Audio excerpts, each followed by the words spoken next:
ನಮಸ್ತೆ ಎಲ್ಲರಿಗೂ. Lucky life ಟಿಪ್ಸ್ಗೆ ನಿಮಗೆಲ್ಲರಿಗೂ ಸ್ವಾಗತ. ನನ್ನ ಆತ್ಮೀಯ ಮಕರ ರಾಶಿಯವರೇ, ಈ ಮಾರ್ಚ್ 1ರಿಂದ ಮಾರ್ಚ್ 7ರವರೆಗೆ 2026 ಈ ಹೋಳಿ ಹಬ್ಬವು ಕೇವಲ ಬಣ್ಣಗಳ ಹಬ್ಬವಲ್ಲ, ಇದು ನಮ್ಮ ಜೀವನದ ಅದೃಷ್ಟವನ್ನೇ ಬದಲಿಸುವ ಒಂದು ದೊಡ್ಡ ಸಂಕೇತವಾಗಿದೆ. ಮಕರ ರಾಶಿಯ ಭಕ್ತರೇ, ನಿಮ್ಮೆಲ್ಲರಿಗೂ ಮುಂಬರುವ ಈ ಪವಿತ್ರ ಹೋಳಿ ಹಬ್ಬದ ಆರ್ಥಿಕ ಶುಭಾಶಯಗಳು. ಈ ಬಾರಿಯ ಹೋಳಿ ನಿಮ್ಮ ಜೀವನದಲ್ಲಿ ಸುಖ ಸಮೃದ್ಧಿಯ ಬಣ್ಣಗಳನ್ನು ತುಂಬಲಿದೆಯೇ ಅಥವಾ ನಿಮಗೆ ಯಾವುದಾದರೂ ಸವಾಲುಗಳನ್ನು ತರಲಿದೆಯೇ ಎಂಬುದನ್ನು ಈ ವಾರ ಭವಿಷ್ಯದಲ್ಲಿ ನಾವು ಆಳವಾಗಿ ಚರ್ಚಿಸೋಣ. 2026 ಮಾರ್ಚ್ ಮೊದಲ ವಾರ ನಿಮ್ಮ ಪಾಲಿಗೆ ಹೇಗಿರಲಿದೆ ಎಂಬುದರ ಸಂಪೂರ್ಣ ಮಾಹಿತಿ ನೋಡೋಣ. ಈ ವಾರದ ಆರಂಭದಲ್ಲಿ ನಿಮ್ಮ ಮನಸ್ಸು ಹಣಕಾಸಿನ ವಿಷಯಗಳ ಬಗ್ಗೆ ತೀವ್ರವಾಗಿ ಚಿಂತಿತವಾಗಿರುತ್ತೆ. ಈ ಭವಿಷ್ಯದ ಆರ್ಥಿಕ ಭದ್ರತೆಯ ಬಗ್ಗೆ ನೀವು ಅತಿಯಾದ ಆತಂಕಕ್ಕೆ ಒಳಗಾಗಬಹುದು. ಈ ಕಾರಣದಿಂದಾಗಿ ನೀವು ಇದ್ದಕ್ಕಿದ್ದಂತೆ ಅತಿಯಾದ ಜಿಪುಣತನವನ್ನು ಪ್ರದರ್ಶಿಸಲು ಪ್ರಾರಂಭಿಸುತ್ತೀರಿ.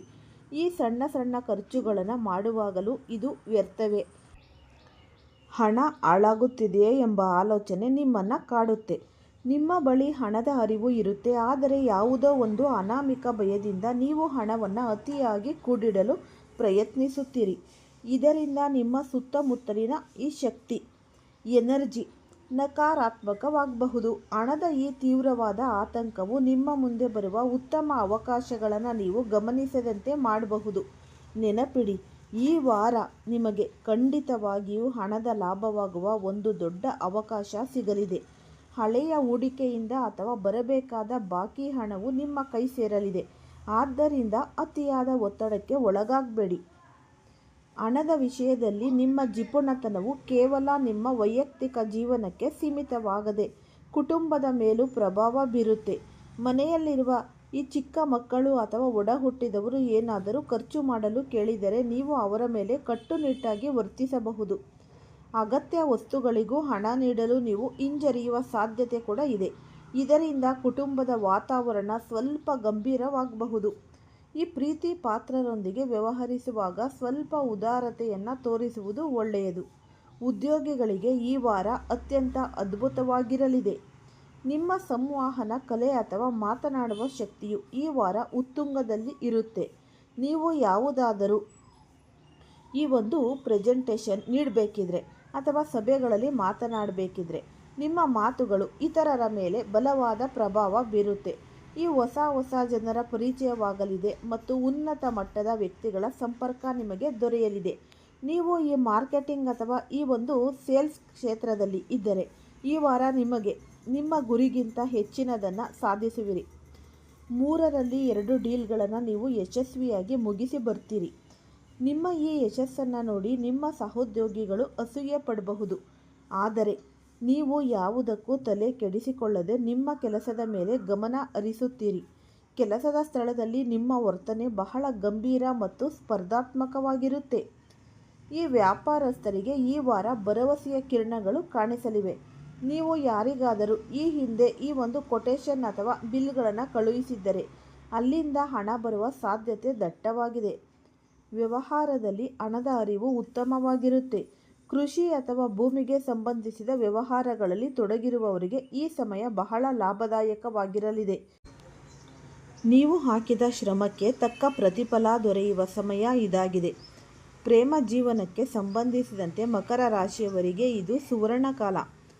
ನೀವು ಇನ್ನೂ ಒಬ್ಬಂಟಿಯಾಗಿದ್ದರೆ ನಿಮ್ಮ ಜೀವನಕ್ಕೆ ಹೊಸ ವ್ಯಕ್ತಿಯ ಪ್ರವೇಶವಾಗಬಹುದು. ನಿಮಗೆ ಒಂದಕ್ಕಿಂತ ಹೆಚ್ಚು ಆಯ್ಕೆಗಳು ಸಿಗುವ ಸಾಧ್ಯತೆ ಇದೆ. ಈಗಾಗಲೇ ಪ್ರೇಮ ಸಂಬಂಧದಲ್ಲಿ ಇರುವವರು ಈ ವಾರ ಮದುವೆಯ ಬಗ್ಗೆ ಅಥವಾ ಸಂಬಂಧವನ್ನು ಮುಂದಿನ ಹಂತಕ್ಕೆ ಕೊಂಡೊಯ್ಯುವ ಬಗ್ಗೆ ಅಂತಿಮ ನಿರ್ಧಾರ ತೆಗೆದುಕೊಳ್ತಾರೆ. ನೀವು ಯಾರನ್ನಾದರೂ ಪ್ರೀತಿಸುತ್ತಿದ್ದರೆ ಅವರಿಗೆ ಈ ಪ್ರಪೋಸ್ ಮಾಡಲು ಇದು ಸೂಕ್ತ ಸಮಯ. ಈ ವಾರ ನೀವು ಎಂದಿಗಿಂತಲೂ ಹೆಚ್ಚು ಭಾವುಕರಾಗುತ್ತೀರಿ. ನೀವು ಸಾಮಾನ್ಯವಾಗಿ ಅಷ್ಟು ಸುಲಭವಾಗಿ ಬೇರೆಯವರ ಮಾತಿಗೆ ಮರುಳಾಗುವವರಲ್ಲ. ಆದರೆ ಈ ವಾರ ನಿಮ್ಮ ಮನಸ್ಸು ಸ್ವಲ್ಪ ದುರ್ಬಲವಾಗಿರಬಹುದು. ಯಾರಾದರೂ ನಿಮ್ಮ ಭಾವನೆಗಳೊಂದಿಗೆ ಆಟವಾಡಬಹುದು ಅಥವಾ ನಿಮ್ಮನ್ನು ಈ ಒಂದು ಮ್ಯಾನಿಪುಲೇಟ್ ಮಾಡಬಹುದು. ಆದ್ದರಿಂದ ಜಾಗರೂಕರಾಗಿರಿ. ನಿಮ್ಮ ಹಳೆಯ ಪ್ರೇಮಿ ಅಥವಾ ನೀವು ಇಷ್ಟಪಟ್ಟಿದ್ದ ವ್ಯಕ್ತಿಯೊಬ್ಬರು ಬೇರೆ ಯಾರನ್ನೋ ಮದುವೆಯಾಗುತ್ತಿರುವ ಸುದ್ದಿ ನಿಮಗೆ ಸಿಗಬಹುದು. ಇದು ನಿಮ್ಮನ್ನು ಮಾನಸಿಕವಾಗಿ ಸ್ವಲ್ಪ ವಿಚಲಿತಗೊಳ್ಳಬಹುದು. ಈ ಪತಿ ಪತ್ನಿಯರ ನಡುವೆ ಸಂಬಂಧದಲ್ಲಿ ಹಣಕಾಸಿನ ಸಹಕಾರ ಹೆಚ್ಚಾಗಿರುತ್ತೆ. ನಿಮ್ಮ ಸಂಗಾತಿಯು ಯಾವುದಾದರೂ ಹೂಡಿಕೆಗಾಗಿ ನಿಮಗೆ ಹಣ ನೀಡಬಹುದು ಅಥವಾ ಹಿಂದೆ ಪಡೆದಿದ್ದ ಸಾಲವನ್ನು ಮರಳಿಸಬಹುದು. ಸಂಗಾತಿಯ ಕಡೆಯ ಸಂಬಂಧಿಕರಿಂದಲೂ ನಿಮಗೆ ಆರ್ಥಿಕ ಸಹಾಯ ಸಿಗುವ ಯೋಗವಿದೆ. ಒಟ್ಟಾರೆಯಾಗಿ ಸಂಸಾರದಲ್ಲಿ ಆರ್ಥಿಕ ವಿಚಾರವಾಗಿ ಪರಸ್ಪರ ಸಹಕಾರ ಇರುತ್ತೆ. ವಿದ್ಯಾರ್ಥಿಗಳಲ್ಲಿ ಈ ವಾರ ಅದ್ಭುತವಾದ ಆತ್ಮವಿಶ್ವಾಸ ಮತ್ತು ಸ್ವಲ್ಪ ಆಕ್ರಮಣಕಾರಿ ಸ್ವಭಾವ ಇರುತ್ತೆ. ನೀವು ಯಾವುದಾದರೂ ವಿಷಯದ ಬಗ್ಗೆ ಚರ್ಚೆ ಮಾಡಲು ಬಹಳ ಆಸಕ್ತಿ ತೋರಿಸುತ್ತೀರಿ. ನಿಮ್ಮ ಜ್ಞಾನದ ಬಗ್ಗೆ ನಿಮಗೆ ಅಹಂ ಇರಬಾರದು. ಇದರಿಂದಾಗಿ ನೀವು ಶಿಕ್ಷಕರು ಅಥವಾ ಈ ಪ್ರೊಫೆಸರ್ಗಳ ಜೊತೆಯೂ ವಾದಕ್ಕೆ ಇಳಿಯಬಹುದು. ಈ ಕಾಲೇಜು, ಈ ರಾಜಕೀಯದಲ್ಲಿ ಆಸಕ್ತಿ ಇರುವವರಿಗೆ ಇದು ತುಂಬಾ ಒಳ್ಳೆಯ ಸಮಯ ಅಂತಲೇ ಅನ್ನಬಹುದು. ನೀವು ನಿಮ್ಮ ವಿಚಾರಗಳನ್ನು ಸಮಾಜದ ಮುಂದೆ ಬಹಳ ಪ್ರಭಾವಶಾಲಿಯಾಗಿ ಮಂಡಿಸುತ್ತೀರಿ. ಆದರೆ ಓದಿನ ಮೇಲೆ ಗಮನ ಸ್ವಲ್ಪ ಕಡಿಮೆ ಇರಬಹುದು ಮತ್ತು ಈ ಪ್ರೇಮ ವಿಚಾರಗಳತ್ತ ಮನಸ್ಸು ಹೆಚ್ಚು ಹರಿಯಬಹುದು. ಆರೋಗ್ಯದ ವಿಚಾರದಲ್ಲಿ ಈ ವಾರ ಸ್ವಲ್ಪ ಎಚ್ಚರಿಕೆಯ ಅಗತ್ಯ. ಈ ರಕ್ತದ ಸಕ್ಕರೆ ಪ್ರಮಾಣ, ಈ ಶುಗರ್ ಲೆವೆಲ್ ಏರಿಕೆಯಾಗುವ ಸಾಧ್ಯತೆ ಇದೆ. ಈ ಮಧುಮೇಹ ಇರುವವರು ಇನ್ಸುಲಿನ್ ತೆಗೆದುಕೊಳ್ಳುವಷ್ಟು ಪರಿಸ್ಥಿತಿ ಗಂಭೀರವಾಗಬಹುದು. ಆದ್ದರಿಂದ ಆಹಾರದ ಮೇಲೆ ನಿಯಂತ್ರಣವಿರಲಿ. ನಿಮಗೆ ಕುಳಿತುಕೊಳ್ಳಲು ತೊಂದರೆಯಾಗುವಂತಹ ಸಮಸ್ಯೆಗಳು ಅಂದರೆ ಈ ಮೂಲವ್ಯಾಧಿ ಆಗಿರ್ಬೋದು, ಈ ಫೈಲ್ಸು ಅಥವಾ ಈ ಒಂದು ಸೊಂಟದ ಭಾಗದಲ್ಲಿ ನೋವು ಕಾಣಿಸಿಕೊಳ್ಳಬಹುದು. ಸರಿಯಾದ ನಿದ್ರೆ ಇಲ್ಲದೆ ಮನಸ್ಸು ಅಶಾಂತಿಗೆ ಒಳಗೊಂಡಿರಬಹುದು. ಜಿಮ್ಗೆ ಹೋಗುವವರು ಸ್ನಾಯುಗಳ ಬೆಳವಣಿಗೆಗಾಗಿ ಯಾವುದೇ ರೀತಿಯ ಒಂದು ಇಂಜೆಕ್ಷನ್ ತೆಗೆದುಕೊಳ್ಳುವ ಮುನ್ನ 100 ಬಾರಿ ಯೋಚಿಸಿ. ಏಕೆಂದರೆ ಇದು ದೇಹದಲ್ಲಿ ಊತ ಅಥವಾ ಏನೋ ಒಂದು ನೀವು ಒಂದು ತಗೊಳ್ಳೋಕ್ಕೋಗಿ ಇನ್ನೊಂದಾಗಬಹುದು. ಹಾಗಾಗಿ ನಿಮ್ಮ ನಗು ಅಥವಾ ಮುಖದ ಮೇಲಿನ ಸೌಂದರ್ಯವನ್ನು ಹೆಚ್ಚಿಸಲು ನೀವು ಏನಾದರೂ ಚಿಕಿತ್ಸೆ ಪಡೆಯುವ ಬಗ್ಗೆಯೂ ಯೋಚಿಸಬಹುದು. ಒಟ್ಟಾರೆಯಾಗಿ ಈ ಮಕರ ರಾಶಿಯವರಿಗೆ ಈ ವಾರ ಮಿಶ್ರ ಫಲಗಳಿಂದ ಕೂಡಿದೆ. ಆರ್ಥಿಕವಾಗಿ ಲಾಭಗಳಿದ್ದರೂ ಮಾನಸಿಕ ಆತಂಕ ಅನ್ನೋದು ಇದ್ದೇ ಇರುತ್ತೆ ಎಲ್ಲರಿಗೂ ಕೂಡ. ಆರೋಗ್ಯದ ಕಡೆ ಹೆಚ್ಚಿನ ಗಮನ ಹರಿಸಿ. ನಿಮ್ಮ ಭಾವನೆಗಳನ್ನು ಆದಷ್ಟು ನಿಯಂತ್ರಣದಲ್ಲಿ ಇಟ್ಟುಕೊಳ್ಳುವುದು ಅಗತ್ಯ. ಈ ಶನಿ ದೇವರ ಈ ಕೃಪೆ ಮತ್ತು ಶ್ರೀಕೃಷ್ಣನ ಕೃಪೆ ಸದಾ ಶಾಶ್ವತವಾಗಿ ಯಾವಾಗಲೂ ನಿಮ್ಮ ಜೊತೆ ಇದ್ದೇ ಇರುತ್ತೆ. ಈ ಮಕರ ರಾಶಿಯವರ ಆರ್ಥಿಕ ಭವಿಷ್ಯ ಮತ್ತು ಈ ಒಂದು ಗ್ರಹಗತಿಗಳ ಸಂಪೂರ್ಣ ವಿಶ್ಲೇಷಣೆ ನಾವು ನೋಡ್ತಾ ಹೋಗೋಣ.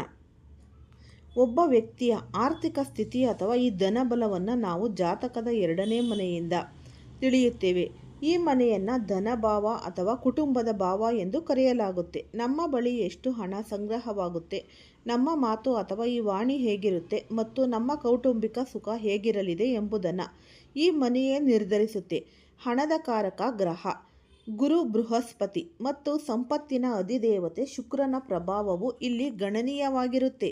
ಮಕರ ರಾಶಿಗೆ 2ನೇ ಮನೆಯು ಕುಂಭರಾಶಿಯಾಗಿರುತ್ತೆ. ಕುಂಭರಾಶಿಯ ಅಧಿಪತಿ ಶನಿದೇವ ಮತ್ತು ಅಲ್ಲಿ ರಾಹುವಿನ ಪ್ರಭಾವವು ಅಧಿಕವಾಗಿರುತ್ತೆ.